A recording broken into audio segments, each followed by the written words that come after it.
இந்த மாதிரி ஒரு ஹோம்மேட் பர்கர், அதுவும் இந்த சிக்கன் பேட்டிலாம் நம்மளே சொந்தமா வீட்ல செஞ்சு சாப்பிட்டா எப்படி இருக்கும்? நம்மள நிறைய பேர் பர்கர் செய்யறதுன்னா அந்த சிக்கன் பேட்டி கடையில தான் வாங்குவோம். அந்த மாதிரி இல்லாம நான் சொல்ற மாதிரி வீட்லயே செஞ்சு சாப்பிட்டு பாருங்க. உங்க வீட்ல இருக்கிற கிட்ஸ்க்கு கூட தாராளமா செஞ்சு தரலாம். ரெசிபிக்குள்ள போறதுக்கு முன்னாடி இந்த மாதிரி நிறைய வீடியோஸ் உங்களை வந்து சேரணும்ல, சோ ஃபாலோ பண்ணிக்கோங்க. ஒரு சிக்கன் பிரஸ்ட்டை பிளெண்டர்ல போட்டு நல்லா மைய பிளெண்ட் பண்ணி எடுத்துக்கோங்க.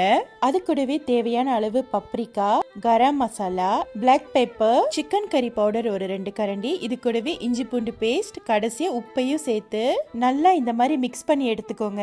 மசாலா நல்லா மிக்ஸ் ஆனதும் தேவையான அளவு ஆலிவ் ஆயிலும் சேர்த்துக்கோங்க. மறுபடியும் எல்லாத்தையும் நல்லா மிக்ஸ் பண்ணி ரவுண்டா இந்த மாதிரி நல்லா தட்டையா செஞ்சு எடுத்துக்கோங்க. அதுக்கப்புறம் நம்ம ரெடி பண்ண பேட்டியை இந்த மாதிரி ஒரு கண்டெய்னர்ல வச்சு அட்லீஸ்ட் ஒரு 2 ஹவருக்குனாச்சும் ஃப்ரீசர்ல வச்சிருங்க. அதுக்கப்புறம் ஒரு பேன்ல கொஞ்சமா பட்டர் தடவி பர்கரோட பன்னை நல்லா டோஸ்ட் பண்ணி எடுத்துக்கோங்க. டோஸ்ட் பண்ண பிறகு அதே பட்டர்ல நம்ம ரெடி பண்ணி வச்சோம்ல பேட்டியை, அதையும் நல்லா குக் பண்ணி எடுத்துக்கோங்க. இன்னைக்கு நம்ம வெறும் பர்கர் இல்ல, பர்கர் ஸ்பெஷல் தான் செய்ய போறோம். அதனால ஒரு முட்டையில கொஞ்சமா பிளாக் பெப்பர் அண்ட் சால்ட் சேர்த்து அந்த முட்டைக்கு நடுவுல நம்ம ரெடி பண்ணி வச்ச பேட்டியை போட்டு நல்லா பால் அவுட் பண்ணிருங்க. அதுக்கப்புறம் பர்கர் பன்ல மயோனீஸ், உங்களுக்கு பிடிச்ச சாலட் எல்லாத்தையும் சேர்த்து நம்ம ரெடி பண்ண சிக்கன் பேட்டியும் எடுத்து நடுவுல வச்சு சாப்பிட்டீங்கன்னு வச்சுக்கோங்க.